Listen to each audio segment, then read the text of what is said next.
자, 그러면 데이터베이스 관리 시스템을 한번 어, 공부를 해 보도록 하겠습니다. 자, 먼저 데이터 여기 이제 밑에 나와 있지만 데이터 베이스 베이스 관리 요거는 매니지먼트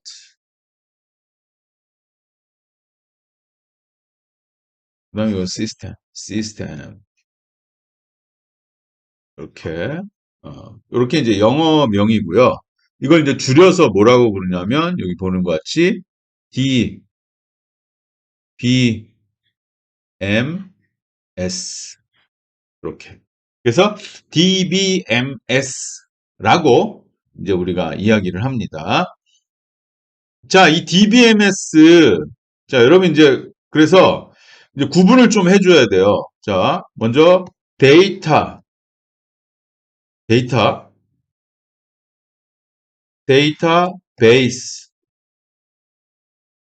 그다음에 DBMS 이거를 혼용하면 안 돼요. 정확하게 다른 겁니다. 좀 글자가 피짝처럼 보이는 D. 자, 그래서 이거를 정확하게 구분을 해 줘야 됩니다. 데이터는 뭐예요? 어떤 사실에 대한 값. 그냥 값이에요, 값. 값. 그렇다고 해서 내가 관심 없는 값은 데이터가 아닙니다. 내가 관심 있는, 즉, 내가 어떤 일을 해결할 때 필요한 값. 이것이 이제 데이터고요. 데이터베이스는 뭐예요? 데이터베이스는 데이터를 모아놓은 것. 그래서 하나가 아니라 여러 개의 데이터를 모아놓은 거예요. 그래서 그 어디에다가? 컴퓨터 안에다가. 옛날에는 제가 공부했을 때는 하드디스크에 뭐 이렇게 얘기를 했는데 지금 뭐 하드디스크뿐만 아니라 뭐 SSD도 쓸 수 있고 뭐 클라우드도 쓸 수 있고 이러기 때문에 뭐 그게 중요한 게 아니라 하여튼 컴퓨터 시스템에 데이터들을 저장해 놓은 것. 이거를 이제 데이터베이스라고 하고요. 자, DBMS는 뭐라고요? 데이터베이스를 관리하기 위한 시스템. 얘는 계속 얘기하지만 프로그램이에요. 컴퓨터 프로그램. 예를 들면 여러분 음, 좀 다르긴 다른데 그냥 스마트폰에 전화번호부 프로그램이라고 생각하면 돼요. 전화할 때 왜 우리 검색하고 이러잖아요. 그리고 또 연락처도 업데이트하고 막 이러죠. 그런 프로그램이라고 생각하시면 돼요. 물론 이제 고차원 프로그램이죠. 그래서 이 세 가지를 구분을 해야 돼요. 자, 그래서 데이터베이스 관리 시스템은 보시는 바와 같이 왜 이제 나왔느냐? 아까 말한 것, 전 시간에 말한 것처럼 파일 시스템의 문제를 해결하기 위해 이게 되게 중요하죠. 자, 파일 시스템의 문제가 뭐라고요? 첫 번째 뭐? 네, 중복성, 중복되어 있으면 문제가 발생한다. 데이터의 일관성이 깨지고 뒤에 가서 다시 공부하겠지만 이상 현상이 발생해서 데이터의 신뢰가 깨지면서 무결성을 위배하게 돼요. 자, 그렇기 때문에 이 중복은 굉장히 큰 문제이고 이거를 해결해야 돼요. 그래서 누가 해결했어요? 데이터베이스 관리 시스템이 해결했겠죠? 예. 자, 또 두 번째 문제는 뭐라 그랬죠? 두 번째 문제는 종속성. 자, 왜?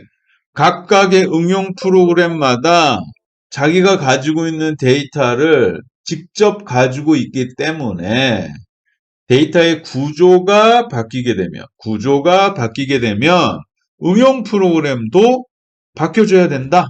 자, 이게 이제 종속성이었죠. 예, 그래서 어, 특히 이제 데이터를 여러분 이제 나중에 관련된 일을 하다 보면 처음에는 이렇게 이제 데이터가 뭐 한 5개짜리 가지고 있다가 이거 요번에 이것도 필요한데 저것도 필요한데 그래서 막 늘어나요. 예. 그래서 쓰다가 이거 필요하니까 요것 좀 넣고 또 쓰다가 요거 필요하니까 요것 좀 넣고 이렇게 되면 계속해서 응용 프로그램을 바꿔야 되거든요. 굉장히 낭비죠. 예. 자, 그래서 이런 것들을 해결하는 게 바로 데이터베이스 관리 시스템이다. 그럼 이렇게 이제 나오는 거예요. 파일 시스템의 문제점을 해결하는데 데이터베이스 관리 시스템이 어떤 걸 해결했냐?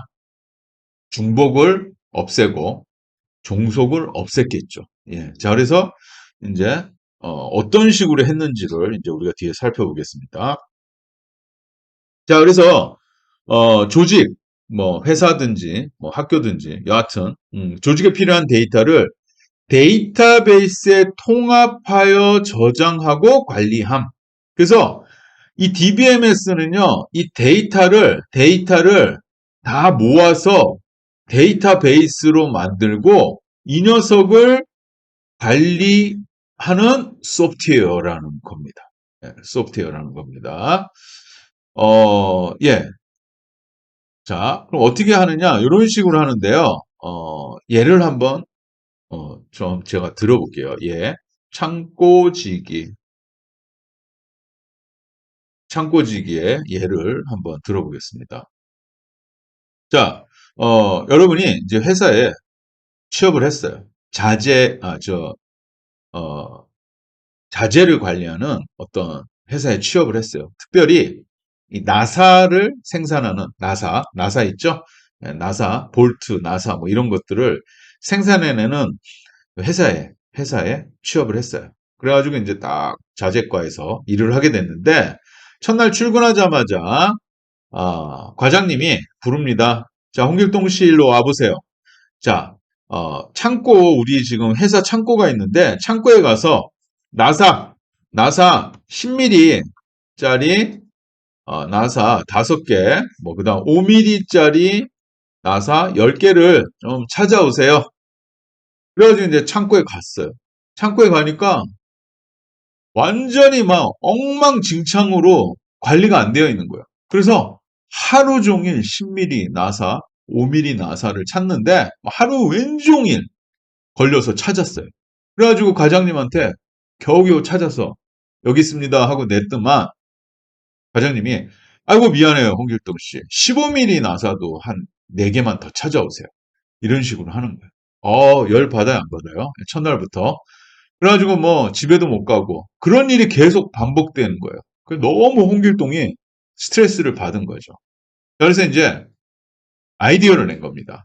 저 과장님 이럴 게 아니라 우리 창고를 관리하는 창고지기가 한 명 있으면 그 사람이 창고를 다 관리해서 내가 가서 그 사람한테 10mm 5개 주세요, 5mm 10개 주세요 주면 좋지 않겠느냐. 그래가지고 그 아이디어가 받아들여져서 창고를 관리하는 창고지기를 새로 임명을 해가지고 창고 앞에 딱 근무를 하게 만들었습니다. 이 창고지기는 딱 회사에 들어가자마자 이제 이 창고를 정리하기 시작했습니다. 시간 날 때마다 계속 정리해서 물품을 정리해서 착착착착착 정리를 한 거죠. 그래서 완벽하게 정리를 하고 무슨 그 나사가 어디에 있는지 다 알고 있어요. 그래서 누구든지 필요한 사람이 와서 창고지기한테 요청을 하면 그 나사를 제깍제깍 찾아주고 또 새로운 물품이 들어오면 그 사람한테 주면 또 알아서 이렇게 착착착 해주고 그리고 창고를 이렇게 하다 보니까 창고지기가 이게 좀 비효율적이야.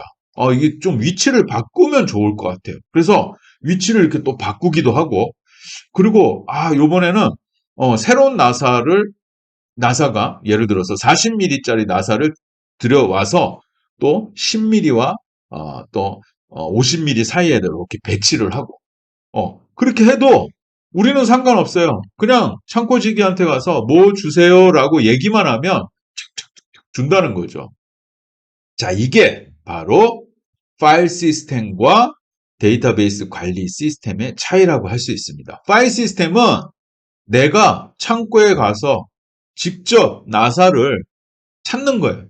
내가 직접. 그래서 어디 있는지도 모르겠고 한참 시간도 걸리고 그 다음에 뭐 나사가 뭐 뒤죽박죽 되어 있고 그 다음에 나사를 새로운 것들이 들어오게 되면 또 뭐 그것도 신경을 써야 되고 막 이런데 창고지기는 바로 데이터베이스 관리 시스템이에요. 이런 데이터를 관리하는 어떤 창고지기의 역할을 하는 소프트웨어 프로그램을 딱 중간에 두게 되면 나 응용 프로그램은 창고지기한테 얘기를 하면 창고지기가 알아서 데이터를 이렇게 준다는 거죠. 자, 그래서 여기 보시는 것 같이 기존에는 고객 관리, 그 다음에 주문 관리, 이런, 뭐 자재 관리, 이런 프로그램들이 쫙 있으면 각각마다 이렇게 데이터를 관리를 했었죠.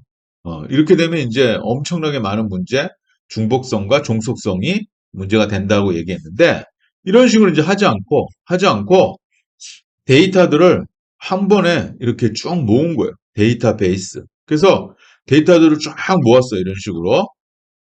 그렇게 되면 첫 번째, 중복이 해결되겠죠. 중복이. 자, 그래서 여기에 보시면, 이런 식으로 필요한 데이터가 한 번만 들어가 있기 때문에, 이제 요런 데이터는 공유를 하는 거예요. 그래서 아까 고객 관리 프로그램은 이런 식으로 데이터를 쓰고요. 그 다음에 주문 관리 프로그램은 이런 식으로 데이터를 쓰는 거죠. 그래서 여기 중간에 있는 요 녀석들이 뭐예요? 바로 공유를 하는 거죠. 한 번만 들어가 있어요. 그래서 예를 들어서 예를 들어서 고객의 연락처가 바뀌게 되면 바꾸면 그냥 하나만 바꾸기 때문에 바꿔놓으면 충돌이 일어날 이유가 없어요. 그래서 중복을 이제 해결을 했고요. 중복에 대한 문제를 해결했고. 자, 그다음에 이런 응용 프로그램들은 데이터베이스 관리 시스템한테 데이터를 달라고 요청을 합니다. 그전에는 직접 자기가 데이터를 끄집어내고 그 다음에 뭐 저장도 하고 관리도 하고 삭제도 하고 이런 식으로 했는데 그렇게 안 하고 자기가 안 하고 데이터베이스 관리 시스템인 이 창고지기 역할을 하는 데이터베이스 관리 시스템한테 데이터를 주세요. 뭐 이런 식으로 요청을 하는 거죠. 그렇기 때문에 이쪽 안에 구조가 바뀌어도 신경 쓸 필요가 없어요. 왜? 나는 그냥 데이터베이스 관리 시스템한테 달라기만 하면 되는 거거든요. 그래서 여기 주세요라고 하는 어떤 로직이 있다고 생각해 보세요. 프로그램이. 그러면 주세요는 계속 주세요예요. 변할 필요가 없어요. 이 안에가 막 바뀌어도 그것을 관리하는 데이터베이스 관리 시스템이 있기 때문에 이 녀석이 다 관리를 해주는 거죠. 그렇기 때문에 신경 안 쓰고 나는 그냥 계속 주세요라고 하면 이 안에가 구조가 바뀌어도 신경 쓸 필요 없이 계속 잘 준다는 거죠. 자, 그래서 이 데이터베이스 관리 시스템, 이거는 이제 계속 말씀드리지만 컴퓨터 소프트웨어예요. 프로그램이에요. 자, 이것이 이제 중복성과 종속성을 해결하는 소프트웨어를 이제 개발을 했어요. 이게 이제 옛날에 개발된 거예요. 이제 뒤에 가면 이제 좀 있으면 나오겠지만 뭐 1900 뭐 컴퓨터가 나오면서부터 컴퓨터가 연산 덧셈, 뺄셈, 곱셈, 나눗셈 계산하는 거를 빠르게 하잖아요. 뿐만 아니라 데이터를 관리하고 그런 데이터를 저장해서 덧셈, 뺄셈, 곱셈, 나눗셈을 해야 되니까 저장하는 기능이 처음부터 필요했어요. 그렇기 때문에 이런 데이터베이스라는 학문이 그때부터 이제 막 연구가 되면서 DBMS도 나온 거죠. 자, 그래서 이런 데이터베이스 관리 시스템이 이제 나오게 되면서 이제 여러 가지 기능이 있는데, 이제 주요 기능 해가지고, 첫 번째가 정의를 할 수 있어요. 데이터베이스라는 건 아까 데이터를 모아놓은 거죠.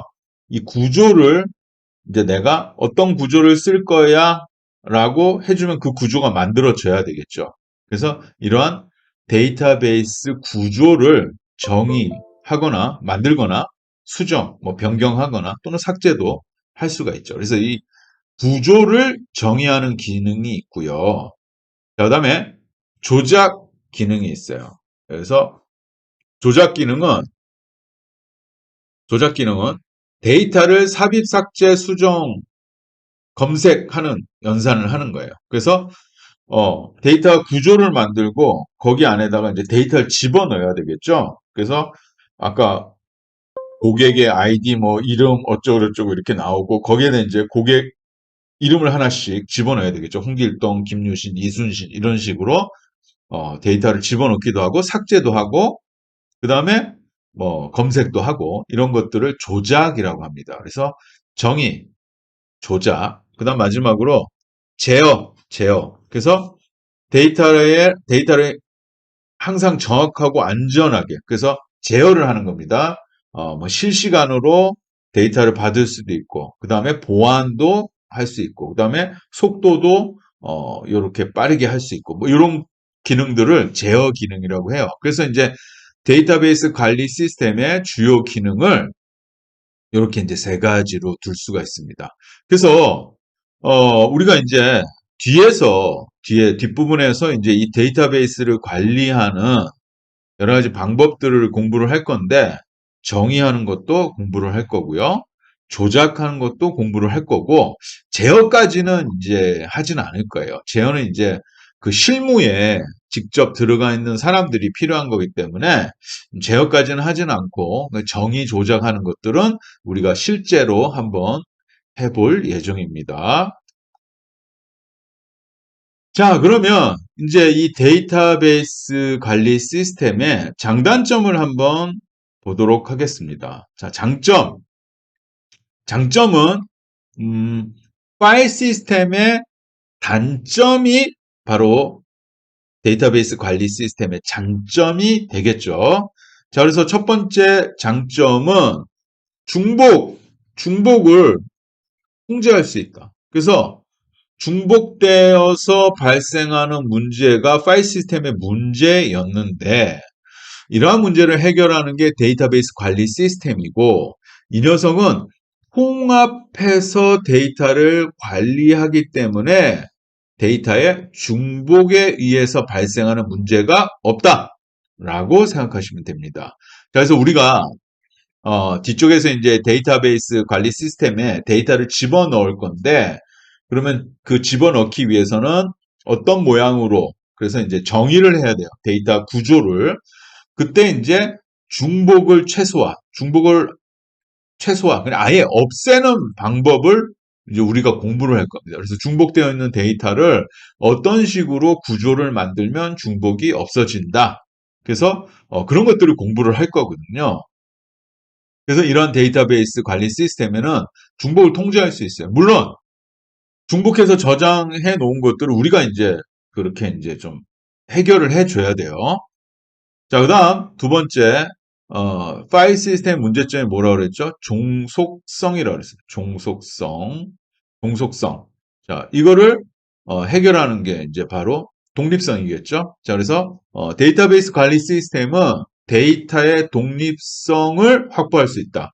그래서 어, 기존의 파일 시스템은 응용 프로그램이 직접 데이터를 관리했어요. 그러나 데이터베이스 관리 시스템에서는 응용 프로그램이 직접 데이터를 관리하는 것이 아니라 데이터베이스 그 데이터베이스에 접근하고 관리하는 모든 책임을 DBMS가 하고 있어요. DBMS가 이 역할을 하기 때문에 응용 프로그램은 신경 안 써도 돼요. 그냥 DBMS한테 데이터를 주세요라고 요청을 하면 지가 알아서 다 관리하고 되거든요. 그래서 여기 보시는 것 같이 응용 프로그램과 데이터베이스 사이에 독립성이 확보됨. 그래서 응용 프로그램 어플리케이션이 이렇게 파일 시스템에서는 어플리케이션이 DB를 이런 식으로 직접 관리를 했죠. 직접. 근데 DBMS에서는 여기 어플리케이션 사이에 여기 DBMS가 여기 있는 거잖아요. 그죠? 어, 그리고 나서 이제 여기 DB를 이렇게 액세스를 하기 때문에 이 DBMS가 중간에서 다 알아서 해주는 거예요. 해결사라고 생각하시면 돼요. 그래서 여기가 바뀌어도 지가 알아서 다 하기 때문에 이 녀석은 안 바뀌어도 돼요. 근데 여기가 바뀌게 되면 파일 시스템에서 이 녀석도 바뀌어야 되는 거잖아요. 그죠? 그래서 이렇게 완충 역할을 하는 창고지기 역할을 하는 DBMS가 있기 때문에 독립성이 이제 확보되는 거죠. 확보되는 거죠. 그 외에도 이제 여러 가지 그런 장점이 있는데 그 중에 이제 또 주목할 만한 장점은 동시성입니다. 동시성. 자, 그래서 동일한 데이터에 여러 응용 프로그램들이 동시에 접근할 수 있게 하는 거예요. 자, 이건 이제 나중에 데이터 베이스 관리를 어, 이제 공부를 하게 되면 뒤쪽에 이제 동시 제어라는 게 있는데요. 이거 좀 어려운 내용이에요. 그래서 이제 대학원이나 이런 데서 다루는 그런 내용이라서 우리는 다루진 않겠지만 여하튼 동시 접근할 수 있는 그런 방법을 제공해요. 자, 이런 거죠. 예를 들어서 내가 어, 은행에 내 계좌에 500원을 지금 잔액이 1,000원인데 500원을 넣었어요. 500원을 넣었는데 500원을 넣는 순간 계좌를 보면 1,000원이 들어 있겠죠. 그래서 500원을 넣었는데 다른 또 뭐 우리 어머니가 내 계좌에 1,000원을 또 이렇게 넣었어요. 그럼 500원과 1,000원을 넣을 때 동시에 이렇게 넣어도 그 계좌에 어, 그 일관성은 깨지지 않아요. 다시 예를 들어 볼게요. 넣는 돈을 넣으니까 이제 문제는 뭐 별 발생하지 않는데 내가 1,000원의 그 잔액이 있는 계좌에 500원을 뺀다고 생각해 보세요. 그리고 또 어머니가 1,000원의 계좌에 1,000원을 뺀다고 생각해 보세요. 그래서 둘이 동시에 탁 계좌를 보니까 1,000원이 들어있어. 그래서 여기서도 500원을 탁 빼고 여기서도 1,000원을 빼는데 완전 완전 똑같은 시점에 뺀다고 생각해 보세요. 그럼 1,000원이 있기 때문에 둘 다 1,000원이 있네 해서 500원 빼고 1,000원 빼는 거를 동시에 하게 되면 파일 시스템 같은 경우에 동시에 빠져요. 왜? 동시성을 제어하지 않기 때문에 어, 빠지거든. 그럼 큰 문제가 발생하겠죠. 그런데 아무리 동시에 이렇게 해도 제어가 돼요. 제어가 되기 때문에 500원이 먼저 빠지든 1,000원이 먼저 빠지든 그 둘 중에 하나만 이렇게 빠지게끔 제어를 해주는 게 DBMS라는 거죠. 그래서 우리 대학에서도 보면은 그러잖아요. 그 뭐 수강 신청이나 그 다음에 자기 점수 조회할 때 어떤 사람이 수강 신청을 하면 그 사람 끝나야 내가 그 수강 신청을 하는 게 아니잖아요. 동시에 해가지고 물론 이제 안 되는 사람도 있겠지만 시작했을 때 전부 들어와서 수강 신청하잖아요. 그 아주 재밌는 과목들은 금방 수강이 만료가 되잖아요. 사람이 차가지고 그런 것처럼 동시에 이렇게 접근을 해서 이렇게 처리를 할 수 있는 기능을 데이터베이스 관리 시스템이 해주는 겁니다.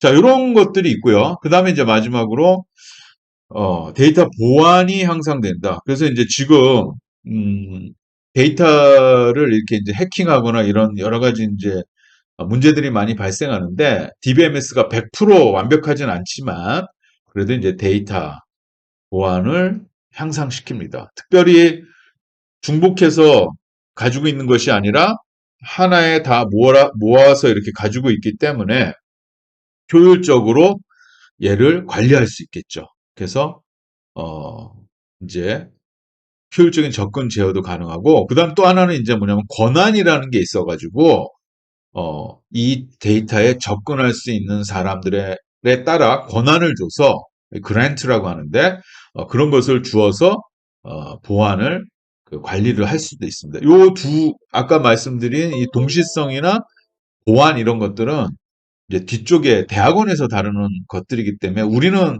뭐 신경을 안 쓰지만 이런 장점이 있다는 것도 여러분이 알고 계시면 좋겠습니다. 자, 그 외에도 이제 여러 가지가 있는데요. 자, 무결성을 유지할 수 있다. 자, 그래서 무결성은, 나중에 이제 뒤에서 또 공부하겠지만, 무결성은 결점이 없는 것이라고 해서, 데이터에 삽입, 삭제, 수정, 이런 연산이 있을 때마다 유효성을 검사해서 데이터의 정확성을 유지하는 겁니다. 그래서 예를 들면 이런 거예요. 어, 중복에 대한 무결성도 있지만 지금 여기에서 말하는 거는 뭐냐면 예를 들면 나이를 입력한다고 해보세요. 그러면 나이는 0 이상, 뭐 150 미만 이렇게 되어야 되겠죠. 자, 그런데 어떤 사람이 마이너스 20 이렇게 입력을 해본다고 생각해 보세요. 그거를 그대로 받아들이면 그 데이터는 트래시 데이터, 쓰레기 데이터가 되겠죠. 자, 그래서 이런 것처럼 데이터베이스가 미리 데이터를 입력을 할 때 이런 조건을 주어서 무결성을 유지할 수가 있습니다. 이런 것들이 이제 데이터베이스 관리 시스템이 해주는 역할이죠. 자, 그다음에 이제 표준화를 할 수 있다.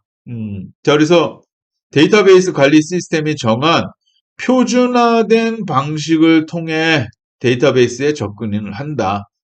자, 요게 이제 또 우리가 공부할 내용인데, 요게 이제 SQL이라는 겁니다.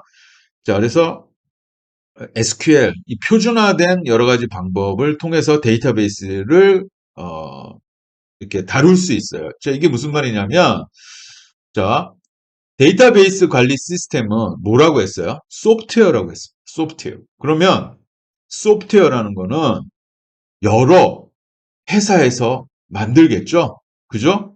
그래서 뭐 생각을 해보세요. 우리 스마트폰의 OS도 구글에서 만들고 애플에서 만들고 그래서 안드로이드가 있고 애플이 있잖아요. 그리고 이제 예전에 뭐 또 삼성에서도 만들고 이랬는데 다 망했지만 그 MS에서도 지금 또 옛날 스마트폰 만들고 그랬는데, 지금은 또 쓰진 않지만, 이런 식으로 소프트웨어이기 때문에 여러 회사에서 만들어요. 그런 것처럼 데이터베이스 관리 시스템도 소프트웨어이기 때문에 여러 회사에서 만들어요. 그래서 뭐, 오라클이라는 회사, 마이크로소프트라는 회사, 등등등등, IBM이라는 회사 등등등 여러 회사에서 만들어요. 그러면 우리 애플 스마트폰에서 했던 것들 삼성에서 안드로이드에서 안 되는 경우도 있잖아요. 그러면 데이터베이스도 마찬가지로 여러 회사에서 만들기 때문에 막, 막 자기네끼리 막 표준을 만들어서 이렇게 뭐 자기네끼리만 이렇게 돌아갈 수 있게끔 만들면 그냥 따로따로 돌아가니까 문제가 생기잖아요. 그래서 그런 것들을 방지하기 위해서 표준을 만들어 놨어요. 그게 뭐냐? SQL이에요. SQL. 그래서 그런 표준을 만들어 놨기 때문에 우리가 데이터베이스에서 공부를 할 때 하나만 공부를 하면 MS 것도 쓸 수 있고 오라클 것도 쓸 수 있고 뭐 IBM 것도 쓸 수 있고 이렇게 돼요. 그래서 되게 좋죠. 그나마. 그래서 이제 이 표준화가 되었어요. 자, 다음 여기 이제 또 중요한 거. 장애 발생 시 회복이 가능하다. 장애 발생 시 회복이 가능하다. 자, 그래서 복구, 그 리커버리 기능을 지원해요. 되게 중요한 내용이죠.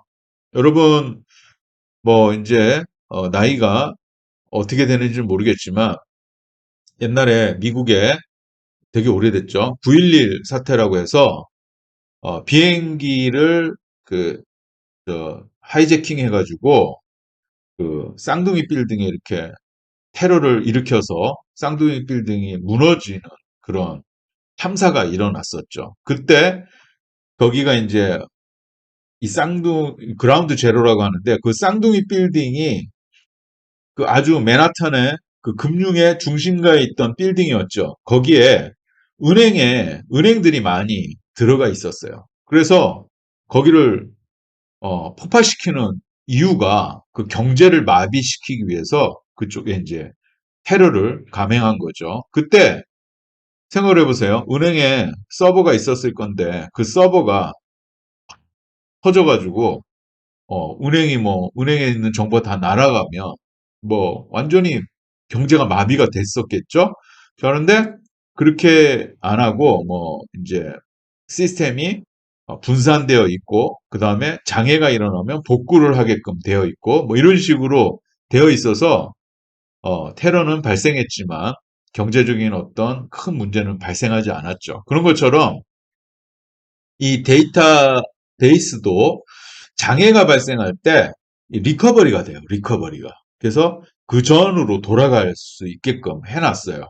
자동으로.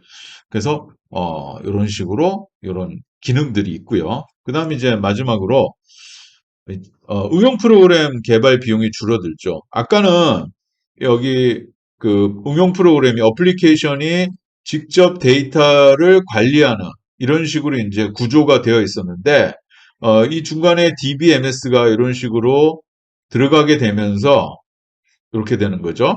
이렇게 안 하고 그렇게 되면서 응용 프로그램은 요쪽만 개발을 하는 거예요. 그러면 여기에 어떤 왔다 갔다 하는 것들은 DBMS가 알아서 하기 때문에 응용 프로그램 신경 쓸 필요가 없어요. 그래서 응용 프로그램 개발이 굉장히 쉬워지고, 그 다음에 유지보수 하는 것들도 비용이 줄어듭니다. 그래서, 여러분 생각해 보세요.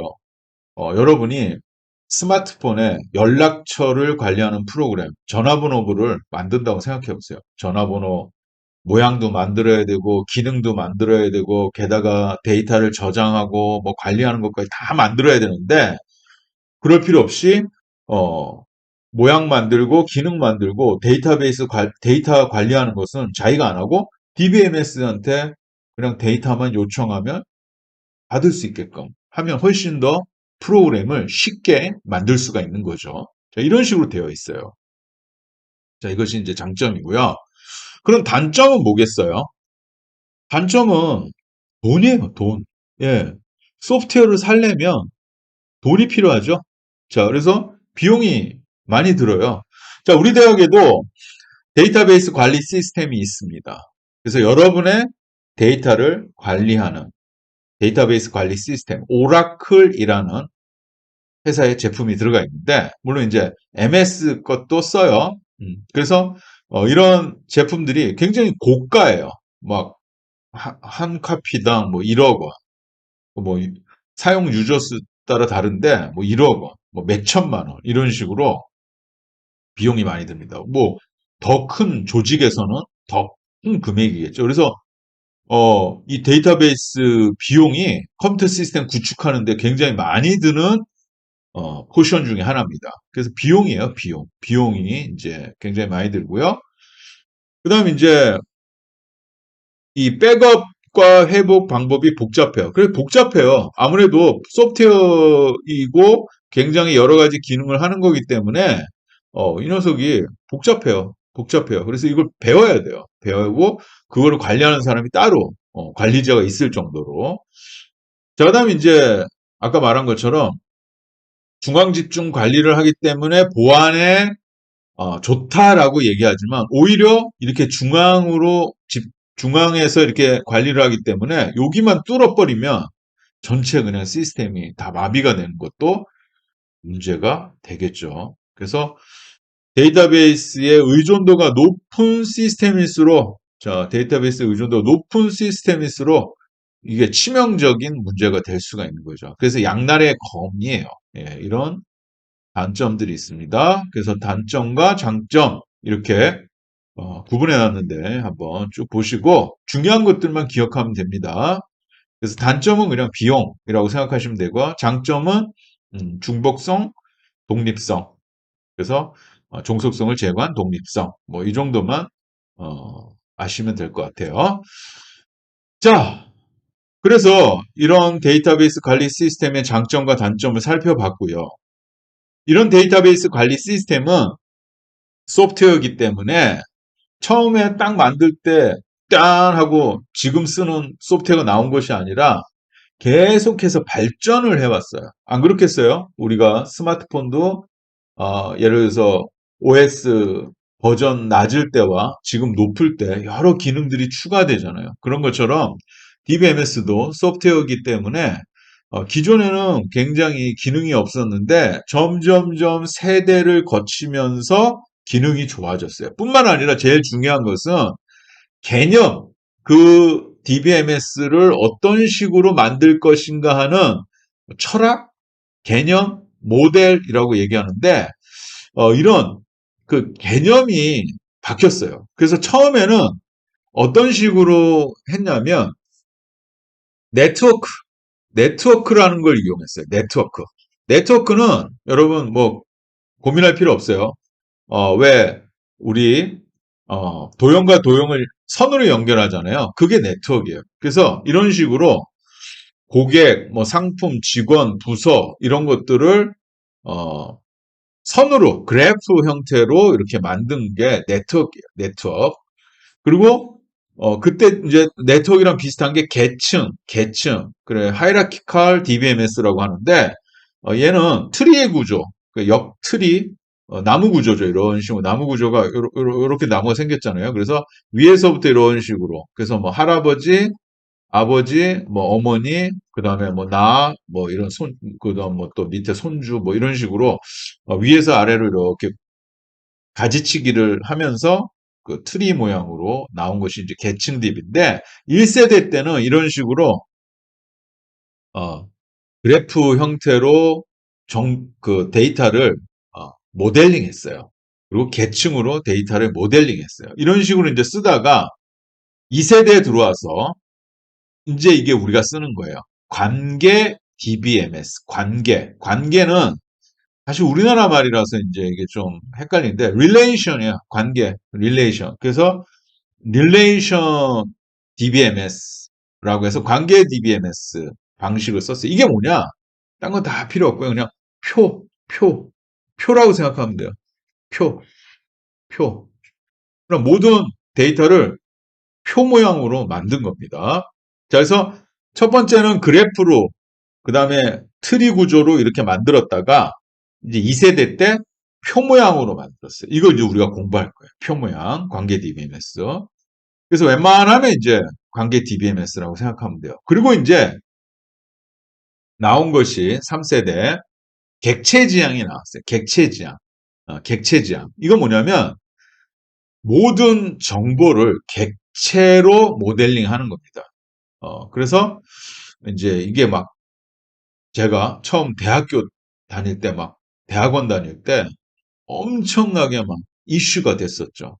그래가지고 이게 막 좋은 거다 하고 막 나왔는데 사실 그다지 인기가 없었습니다. 그리고 여기 객체 관계라고 해서 여기 객체 지향과 2세대의 관계라고 그랬죠. 요걸 두 개를 요 녀석을 이렇게 플러스 시킨 객체 관계 DBMS가 나왔어요. 이게 지금 제일 많이 쓰는 게 이거예요. 그래서 객체 관계. 그래서 웬만하면 이제 다 객체도 지원하고 관계형 2세대인 관계 DBMS가 객체 지향을 받아들여서 이제 두 개가 짬뽕이 됐어요. 짬뽕이 돼서 믹스가 돼서 지금은 웬만하면 객체 관계 DBMS를 쓰고 있죠. 자, 그리고 이제 4세대 때 뭐가 나왔냐면 이거는 이제 좀 다른 얘기인데 정형 데이터를 다루다가 비정형 데이터를 다루기 시작했어요. 그래서 뭐 예를 들어서 SNS 데이터라든지 뭐 이미지 데이터라든지 등등등 비정형 데이터를 처리하는 그런 일들이 많아졌어요. 왜? 스마트폰 때문에, AI 때문에.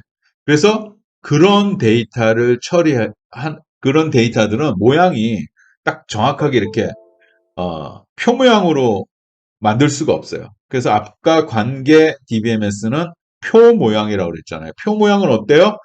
탁탁탁 모양이 있죠.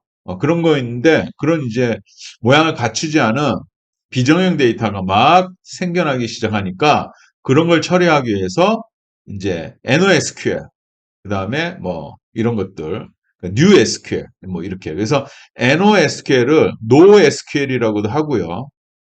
뭐 등등등 여러 가지 이제 이름으로 불리는데 여하튼 SQL이 아니다. 기존 게 아니다라는 뜻으로 NoSQL. 그래서 뭐 몽고DB, HBase, 카산드라 이런 것들이 이제 또 막 쓰고 있는데 대부분 아까 말한 것처럼 관계DB가 제일 많이 쓰이고 있고요. 그다음에 빅데이터를 처리하기 위해서는 4세대인 NoSQL이 쓰이고 있습니다. 그래서 이런 식으로 이제 발전을 해왔어요. 파일 시스템에서 이제 DB가 이제 1970년대, 이게 1970년대 이렇게 이제 어, 개, 1970년대 이쪽에 이제 이렇게 있다가 점점 발전해서 객체 DBMS 이게 이제 한 1990년대 이렇게 나왔어요. 그러다가 이제 NoSQL 이거는 이제 2000년대 이런 식으로 나와서 4세대까지. 그래서 빅데이터 처리하는 건 NoSQL, 일반 데이터를 처리하는 거는 객체관계 DBMS 이런 식으로 처리가 되는 거죠. 데이터베이스 시스템이라는 주제로 여러 가지 개념들을 좀 위주로 살펴볼 건데요. 자, 먼저 우리가 지난번 시간에 무엇을 공부했는지 한번 확인하고 그리고 나서 오늘 배우는 것들을 하나하나 차례차례 학습을 해보도록 하겠습니다.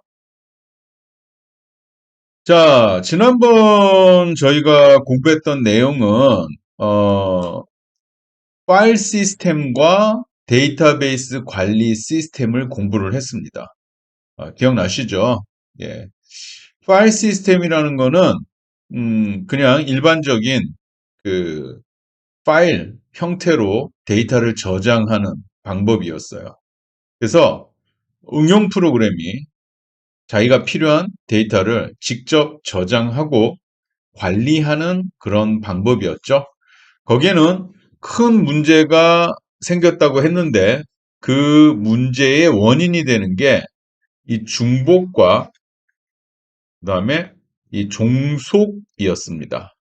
그래서 중복과 종속이 문제가 됐었고 이런 걸로 인해서 다양한 문제를 발생했기 때문에 그런 문제를 해결하기 위한 바로 방법이 뭐냐? 데이터베이스 관리 시스템이었어요. DBMS. 자, DBMS는 소프트웨어예요. 프로그램이에요. 그래서 이 DBMS는 소프트웨어이고 프로그램이고 당연히 그 파일 시스템의 문제를 해결했죠. 그래서 중복을 없앴죠. 어떻게? 통합을 해서. 그 다음에 종속성을 없앴죠. 어떻게?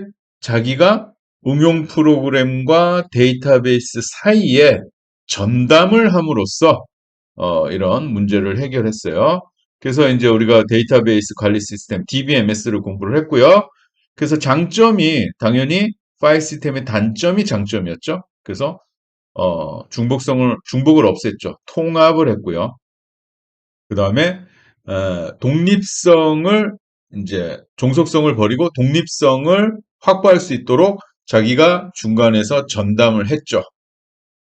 하지만 얘도 문제가 있다고 했는데 그 문제는 돈이었어요. 비싸요. 예, 자, 우리 비싸고 뭐보다 복잡한 거 이런 것이 이제 문제가 됐었고 이런 데이터베이스 관리 시스템도 소프트웨어이기 때문에 세대를 거치면서 점점 발전을 했는데 1세대 네트워크 계층에서 2세대 관계, 3세대 객체 지향, 그 다음에 객체 관계를 이제 거치면서 이제 빅데이터를 처리하는 NoSQL 순서대로 이렇게 됐다. 그래서 지금 현재는 요 객체관계 DBMS 요게 일반적인 것에 많이 쓰이고 있고요. 그 다음에 NoSQL 요거 이제 빅데이터 특히 반정형, 비정형 데이터들을 이제 빅데이터를 그 데이터들을 처리하는 NoSQL 이렇게 이제 공부를 했습니다. 기억이 나시죠? 자, 그래서 뭐 지난번 시간의 핵심은 파일 시스템의 단점이 데이터베이스 관리 시스템이 해결했다. 이렇게 이제 보시면 되겠고요. 자, 그럼 이번 시간에는 뭘 공부하느냐? 예. 이번에는 데이터베이스 시스템. 이건 뭔가요? 갑자기 이런 게 나왔네요. 자, 그래서 제가 구별을 좀 해라 그랬었는데 데이터베이스 관리 시스템. 그런데 이제는 데이터베이스 시스템, 관리자가 빠졌네요. 데이터베이스 관리 시스템에서 관리자가 빠진 데이터베이스 시스템. 이건 뭐냐 또? 이것도 그냥 개념적인 거예요. 이거를 전체를 다 아울러서 데이터베이스 시스템이라고 합니다. 여기에는 데이터베이스를 사용하는 사용자들이 있고요. 사람이 있겠고요. 그 다음에 데이터베이스 관리 시스템이 당연히 있겠죠. 우리가 배웠던 그게 있겠고 사람이 데이터베이스 관리 시스템을 쓰겠죠? 뭘 통해서? 언어를 통해서, 데이터 언어를 통해서. 그래서 사용자와 언어와 데이터베이스 관리 시스템. 그리고 당연히 데이터베이스 관리 시스템을 뭘 관리하죠? 데이터베이스를 관리하죠? 자, 그래서 이걸 다 통틀어서 데이터베이스 시스템이라고 합니다. 그래서 이 데이터베이스 시스템, 그리고 각각의 어떤 구성 요소들을 우리가 한번 쭉 살펴볼 겁니다. 자, 그래서 여기도 어떤 개론의 개념이기 때문에 사실 여러분 개념 잡기가 만만치 않아요. 아주 단편적인 지식들을 습득할 수밖에 없고, 이제 좀 지나가면 이 앞부분이 좀 이해가 되거든요. 예, 그래서 너무, 이 무슨 얘기지? 고민하지 마시고 그냥 있는 그대로 그냥 받아들이는 것이 좋을 것 같습니다. 자, 그러면 데이터베이스 시스템부터 공부를 해 볼게요. 자, 제가 계속해서 강조하는 거, 개념을 알아야 되는데, 데이터라는 게 있고요. 그죠? 자, 그다음에 데이터베이스라는 게 있고요. 그다음에 DBMS 이렇게 이제 우리가 요거를 공부를 했죠. 데이터는 그냥 데이터 값이에요. 값. 그리고 이 값들을 모아놓은 것, 어디에? 컴퓨터 안에 모아놓은 것을 데이터베이스라고 하고요. 그리고 DBMS는 데이터베이스를 관리해주는 소프트웨어라고 이야기를 했습니다. 그래서 요 이제 구별이 이렇게 이제 다 돼야 되고요. 데이터베이스, DBMS, 데이터베이스 매니지먼트 시스템. 그리고 이제 오늘 공부하는 게 이제 바로 DBS예요. 데이터베이스 시스템. 이건 뭐냐? 다 그냥 통칭 다 합쳐서 데이터베이스를 조직하고 관리하고 정보를 생성해주는 컴퓨터 시스템을 넘어선 어떤 정보 시스템을 바로 이 DBS, 데이터베이스 시스템이라고 합니다. 그래서 여기 보시면 다 들어간 거예요. 여기 이제 사용자가 있고 사람이 있고요. 데이터베이스 관리 시스템이 있어요. 그러면 데이터베이스 관리 시스템은 뭐라고 그랬어요? 컴퓨터 소프트웨어라고 그랬죠? 그럼 이거를 누가 써요? 사용자가 쓰겠죠? 그래서 사람이 쓰는데 사람이 어떻게 써요? 우리가 뭐 예를 들어서 음, 연락처 프로그램들도 쓰는 방법이 있잖아요. 뭐 연락처를 눌러서 이름을 입력하고 저장 버튼 누르는 거. 그런 것처럼, 여기에도, 사용자가 쓸 수 있는 방법을 제공해 주는데, 뭐, 유저 그래픽 인터페이스 GUI가, 이렇게 들어갈 수도 있고, 그 다음 이렇게 이제 데이터 언어라는 것이 들어갑니다. 그래서, 데이터베이스 관리 시스템을 명령을 내려야 되는데, 그 명령이 데이터 언어가 되겠죠? 데이터 언어. 그리고 당연히 데이터베이스 관리 시스템은 데이터베이스를 이런 식으로 어, 가지고 있겠죠. 자, 그래서 데이터베이스 시스템 구성이 사용자가 있고요. 1번. DBMS가 있고요. 그 다음에 DBMS는 당연히 데이터베이스를 가지고 있겠죠. 그리고 데이터 언어를 통해서 이거를 조작을 하는 겁니다. 자, 이런 식으로 이제 구성되어 있는 전체 시스템을 데이터베이스 시스템이라고 하죠. 예. 그래서 그냥 전체를 말하는 거라고 생각하시면 되고요. 자, 그리고 이제 또 중요한 개념이 있는데, 뭐, 이거는 나중에 또 이제 공부를 하지만, 스키마와 인스턴스라는 게 있습니다. 스키마와 인스턴스. 자, 스키마는, 이거는 그냥, 여러분 그냥 구조라고 생각하면 돼요. 구조. 자, 그냥 스키마는 그냥 우리나라 말로 구조. 자, 그래서 구조라고 생각하면 되고요. 인스탄스는 음, 저장된 값이라고 생각하면 됩니다. 자, 이거를 예를 들어볼게요. 자, 여기 이제 스키마 예가 고객이 나왔는데 우리 고객 좀 보다는 학생이라고 할까요? 자, 내가 학생을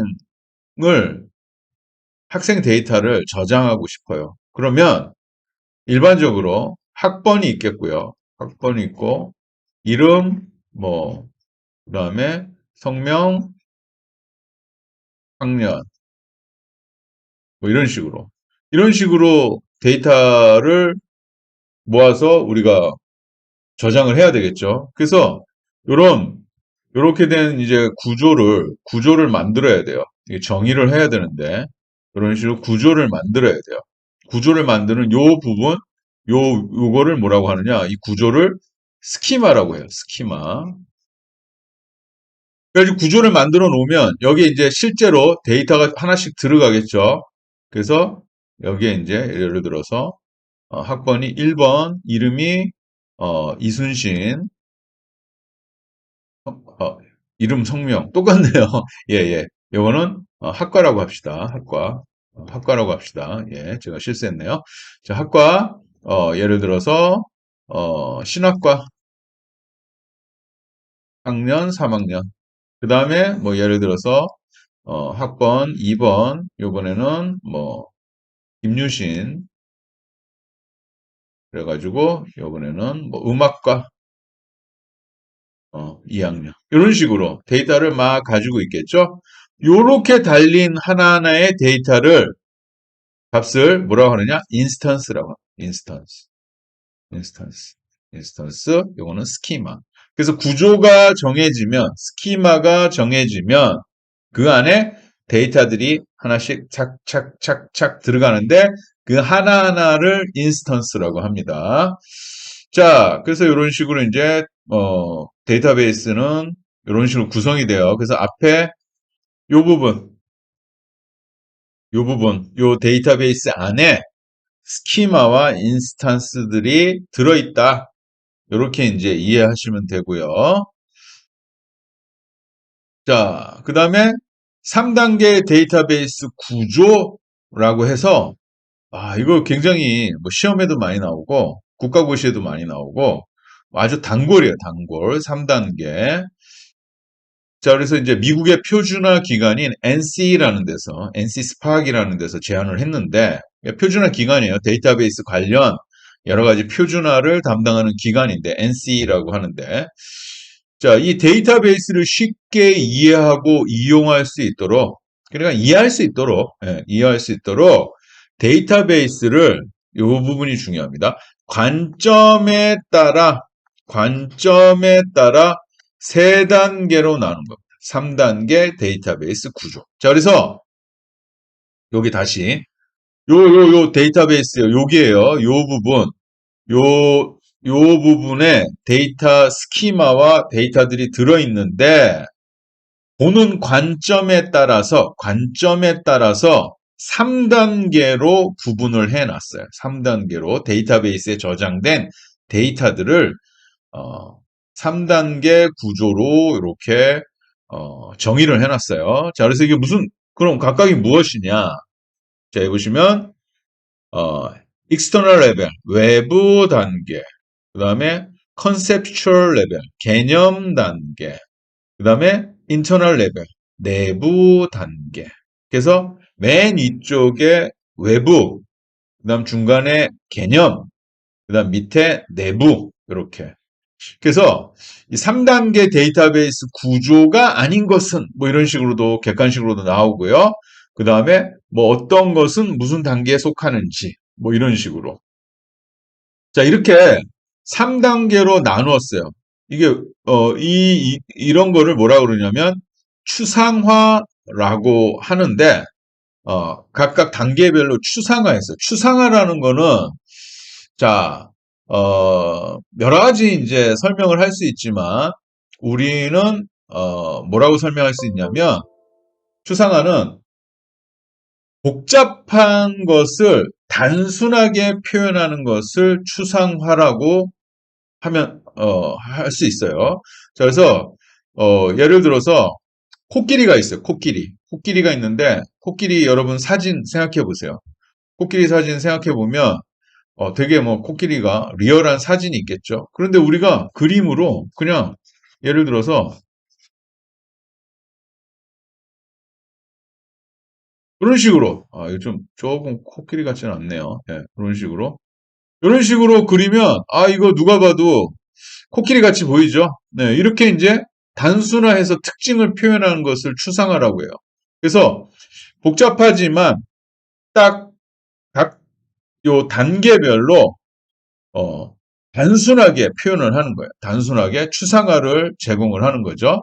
그래서 여기 이제 요 내부 단계에서부터 요렇게 이제 외부 단계로 3단계로 올라가는데 단순화한 것을 점점점 단순화가 더 단순화된다는 얘기예요. 레벨이 높아진다. 그래서 추상화 레벨이 높아진다라는 말은 이제 점점점 그 단순화해서 표현을 한다라고 생각하시면 됩니다.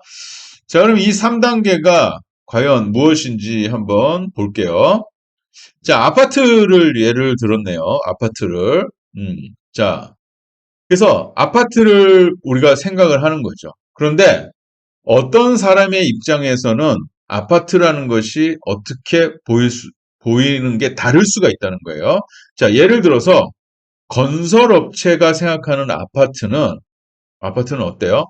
자, 쫙 뭐 뼈대로 구성되어 있고 거기에 시멘트가 발라져 있고 안에 내장이 들어 있고 층수가 있어서 엘리베이터도 있고 엘리베이터는 뭐 어느 제품을 써서 어쩌고 저쩌고 그런 식으로 아주 그 깊숙하게 그 전체를 어떤 건설업자의 관점에서 보는 이렇게 아파트를 볼 수도 있고요.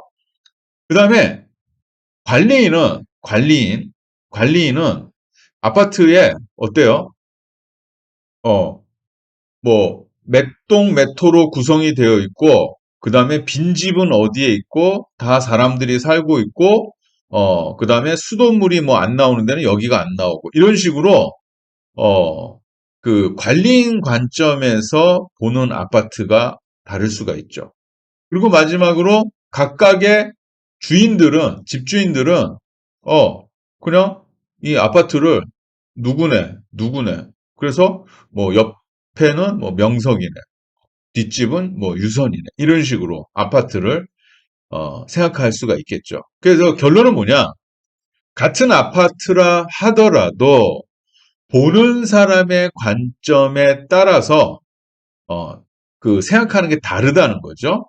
자, 마찬가지로 데이터베이스에 데이터들이 저장되어 있는데, 어, 그 보는 관점에 따라서 그 데이터들이 구조가 다르게 표현된다는 것입니다. 그래서 여기 지금 보시면 이렇게 올라가면 올라갈수록 추상화가 높아지는 거죠. 레벨이 높아. 점점 추상화된다는 거죠. 이런 식으로 이제 설명을 할 수가 있어요. 자, 그러면 이 아파트를 보는 사람마다 아파트의 관점이 다르듯 이 데이터베이스에서도 이제 데이터를 보는 관점이 다를 건데요. 자, 여기 이제 아까 금방 얘기했던 거고요. 자, 그러면 이제 데이터를 어떤 식으로 이제 인식을 하느냐, 추상화를 하느냐. 자, 첫 번째로 이제 제일 높은 게 이제 외부 단계, 익스터널 단계. 자, 그래서 여기 보시면 여기죠. 외부 단계. 그래서 개별 사용자 관점으로 외부 단계를 이렇게 표현했는데요. 자, 이 외부 단계는 뭐냐? 데이터베이스를 개별 사용자 관점에서 이해하고 표현하는 단계예요. 자, 그래서 어, 그 그걸 외부 단계라고 하고 이 안에 구조를 외부 스키마라고 합니다. 외부 스키마라고 하는데 사용자가 이 생각하는 데이터베이스의 모습은 각각 사용자마다 다른 거예요. 논리적으로. 그래서 예를 들어서 데이터가 이렇게 저장되어 있더라도 이 사용자는 사람이라고 보기보다는 뭐라고 생각하면 되냐면 응용 프로그램이라고 생각해 보세요. 그래서 아까 고객 프로그램도 있고, 그 다음에 거래처 관리하는 프로그램도 있고, 어쩌고저쩌고 프로그램이 다 따로 있다고 그랬잖아요. 그러면 고객이 보는 데이터베이스는 고객 정보만 이렇게 보이는 거죠. 그 다음에 거래처를 관리하는 프로그램은 거래처만 이렇게 보이는 거죠. 우리 학교도 마찬가지예요. 학생은 학생을 관리하는 프로그램은 학생들만 이렇게 보이고요. 성적을 관리하는 프로그램은 학생과 수업이 이렇게 보이고요. 그 다음 수업만 관리하는 프로그램은 수업만 이렇게 보이고. 그런 식으로 각각의 사용자, 각각의 응용 프로그램이 접근하는 그런 데이터베이스의 구조는 그 응용 프로그램마다 각각 다르다는 거죠. 그래서 하나의 데이터베이스에 각각의 응용 프로그램에 따라서 외부 스키마, 구조가 여러 개가 존재할 수 있고 이걸 뭐라고 하느냐? 서브 스키마라고 합니다. 서브 스키마. 그래서 보시면 예, 서브 스키마. 서브 스키마라고 합니다. 그래서 다 같은 말이에요. 외부 스키마, 서브 스키마. 그래서 사용자 관점에서 그 데이터베이스를 보는 거. 그걸 이제 외부 스키마라고 하고요. 그다음 중간에 개념 단계. 이거는 뭐냐? 조직 전체 관점에서 이해하고 표현하는 단계입니다. 그래서 개념은 전체 데이터베이스의 논리적 구조를 정의한 게 개념 스키마예요. 개념 스키마. 그래서 데이터베이스 전체의 구조라고 생각하시면 돼요. 그래서 전체 데이터베이스에 어떤 데이터가 저장되어 있는지, 데이터 간에 어떤 관계가 존재하는지, 그 다음에 이제 제약 조건이라고 하는데 이런 게 있는지, 뭐 보완해야 되는지 이런 것들을. 그래서 그냥 전체 데이터베이스라고 생각하시면 돼요. 이거의 개념 스키마. 자, 그다음 마지막으로 근데 내부 스키마가 있는데 내부 스키마 이거는 저장 장치 관점에서 이해하고 표현하는 단계로 내부 스키마라고 하는데 실제 저장 장치 뭐 하드디스크나 SSD나 뭐 클라우드나 이럴 때 이제 저장이 되겠죠. 그 저장되는 방법을 정의한 것을 내부 스키마라고 합니다.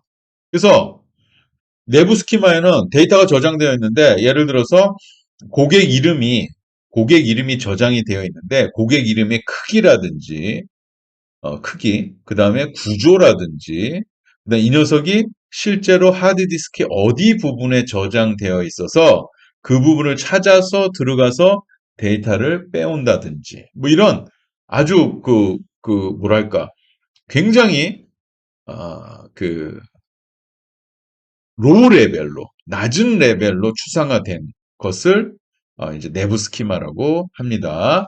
자, 그림을 보면서 설명하면 좀 좋을 것 같아요. 자, 요런 겁니다.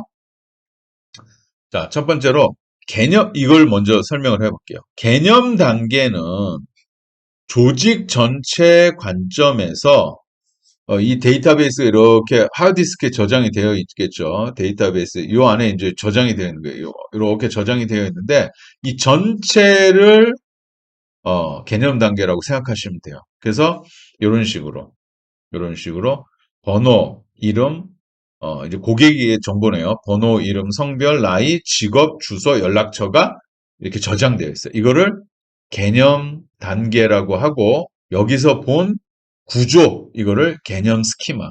그래서 일반적으로 우리가 생각하면 개념 스키마가 바로 데이터베이스라고 생각하시면 돼요.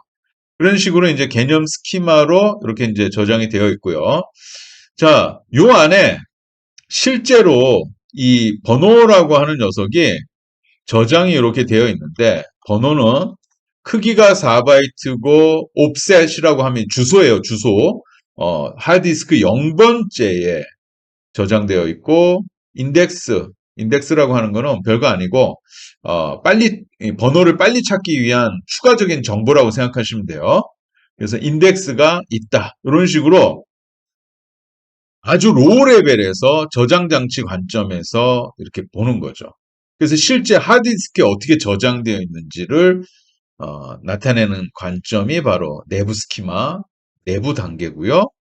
그 다음에 실제 그런 것이 논리적으로 어떻게 구성이 되어 있는지를 보는 것이 개념 단계. 그래서 개념 스키마입니다. 그리고 아까도 말한 것처럼 응용 프로그램에서 이 전체를 다 보지는 않아요. 이 전체를 다 보는 게 아니라 내가 필요한 부분만 본다 그랬잖아요. 그래서 고객 분석을 하는 어플리케이션에서는 고객의 성별, 나이, 직업만. 그래서 여기 성별, 나이, 직업만 이렇게 보는 거예요. 이렇게 보는 거예요. 그래서 이렇게 가져다가 이렇게 보고요. 그 다음에 상품 배송은 고객 번호, 이름, 주소, 연락처 이런 식으로 보는 거죠. 그래서 이런 식으로, 이런 식으로. 그래서 이 각각의 사용자 응용 프로그램은 전체 개념 단계의 개념 스키마에서 내가 보고 싶은 부분만 떼서 보는 거예요. 그래서 이거를 뭐라고 하느냐? 외부 단계라고 하고 이렇게 보는 요 구조를 외부 스키마라고 하죠. 예, 이런 식으로 되어 있어요. 그래서 데이터베이스가 복잡하게 되어 있지만 이 복잡한 걸 다 알 필요는 없어요. 보는 사람의 관점에 따라서 복잡한 걸 다 보는 게 내부 단계, 그 다음에 구조만 보는 게 개념 단계, 그리고 응용해서 필요한 구조만 또 떼서 보는 게 전체 구조가 아닌 부분 구조만 보는 걸 외부 단계. 그래서 외부 스키마, 서브 스키마 이렇게 얘기를 하는 거죠.